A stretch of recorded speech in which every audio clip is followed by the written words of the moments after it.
Let me let you in on a secret. It's happened to all of us.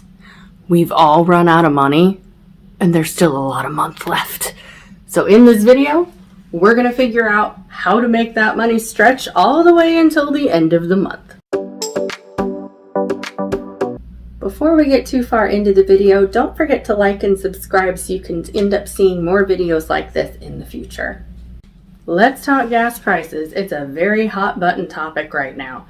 I don't know where you are, but they are high all over the country right now. And where I am in Arizona, gas is $5 a gallon. My gas bill has doubled. I now pay more in gas getting back and forth to work than I actually spend on groceries, which is a little bit scary. So how do we combat that? Batch your errands. Well, what the heck does that mean, batch your errands? Okay, so let me explain. If you need to go to the bank and the dry cleaner and the post office and the grocery store and Walmart, you have all these different places you need to go, figure out, you can do it two different ways. The way I do it is I figure out what is furthest away, go there first, hit all the stores you can on the way back so you're only spending the gas going back and forth once. You can also flip it the other way, start closest to you and work your way out. For me, growing up, we did this. I grew up in a frugal household. My mom always went to the furthest store out and worked her way back. It's something she's passed on to me, and especially now in times of these delightful gas prices that we have. They're so much fun.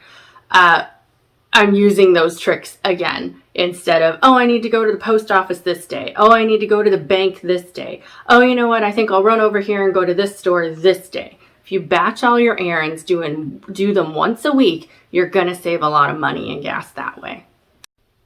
Okay, so that takes care of gas, but what about some other frugal tips?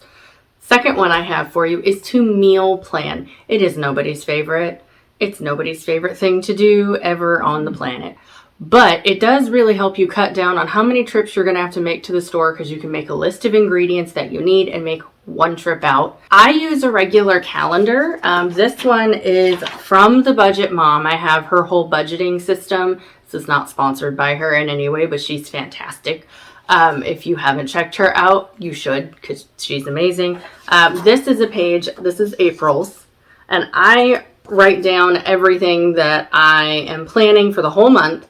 And then as I make them, I go through and highlight them. And some of them we kind of move around. Like we were supposed to do a taco night. And my family's like, but I really want spaghetti. Well, spaghetti was scheduled for Thursday, so we just flipped them. And I haven't highlighted that because life. So use a calendar. You don't have to do a whole month at a time. That's what I do because I shop for my groceries once a month, and then I have like one big shop, and then I do supplemental stuff like milk and bread and perishable things that are going to go bad. And that'll save me some time too. So meal planning will save you some serious money. Third thing is a saying my grandma always used to say, my mom always said it, and now I say it. Use it up, wear it out, make it do, or do without. Go through what you already have in your house. Open up the cabinets underneath your sinks. Look in your bathrooms for those little pieces of shampoo and conditioner bottles that are still left that your kids just leave littered everywhere. Use those up first before you go out and buy new. So here is a prime example of what I'm talking about when I say check what you have first. There are several of these products. All of this came from under my kitchen sink, by the way. But look at all this. I have to back up to get it all in the shot. Holy crap. I don't need to buy any cleaning products. And this doesn't include, you know, your actual things that you use to scrub. The microfiber cloths, the sponges, the scrubbies, the brushes, none of that. This is just the actual product. So this is a really good example of what I mean when I say check what you have first. Take inventory of what you had.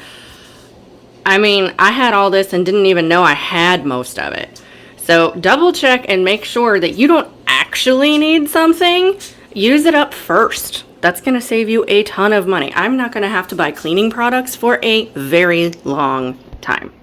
Realistically, it's not just food and cleaning products. Have you opened your spice cabinet? because I did. And yeah, I don't need anything. If you have, 4 things of garlic powder, you probably don't need to go buy another one. It's just a thought. You do you. Okay, let's talk convenience items. And I don't mean a pizza from Little Caesars and going through the drive-thrus. Not just that, because, it's the end of the school year. We're all exhausted. I get it.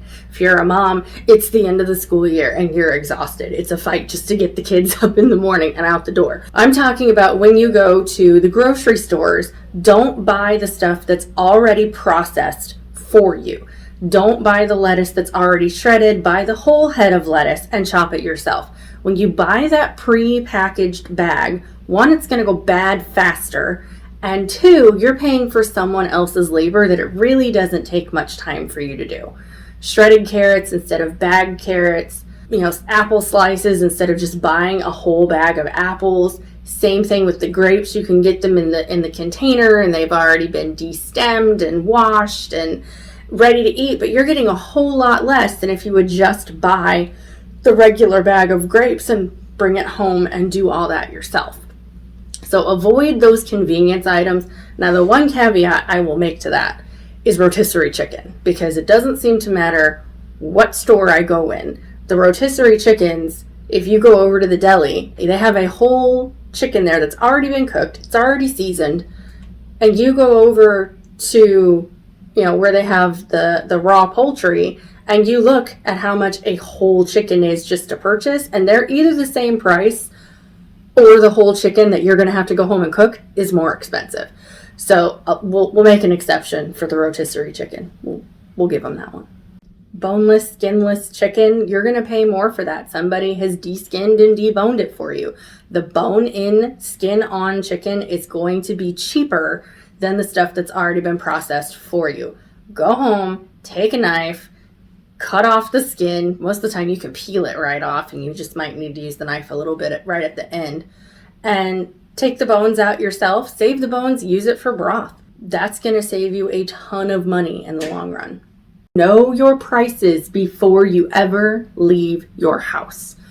And what I mean by that is, I have 2 stores that I usually will get produce from. One is Food City and one is Walmart.